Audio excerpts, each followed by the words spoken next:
to know if you like this book and which question grabbed you the most. And I'm doing this kind of selfishly because it helps me make the course a little bit better each time. So for this one, for those playing the home games, for the same thing. What did you think of the book? And which question did you pick to write about last week? And why did you pick it? Like, what latched onto you about that? It's really important for me when I'm making classes, especially with new texts, to see how they work and stuff. Okay, so since it's a small group this week, I really want to spend some time talking about GMOs, but I don't want to keep you forever. So when I say GMO, what am I talking about? Genetically modified organisms. Boom! What's that mean though? What's a GMO?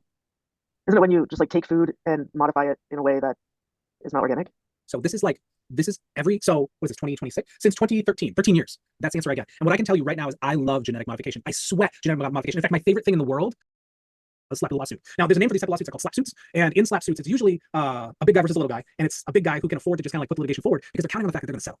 Because most people don't have the money to pay lawyers thousands and thousands of dollars. All this is to say, you can't save your seeds anymore, and your seeds now belong to somebody else. They're like the fundamental building blocks of civilization, like what it means to be human. Seeds, these like cultivated little beautiful pearls of our legacy, our like heritage. Right? When you think of pasta in Italy, you think of like semolina wheat. When you think of rice, you think of like jasmine rice. You think of these like varieties that we like come to associate. And now, because of intellectual property, these companies have come to own because they blasted it with their intellectual property.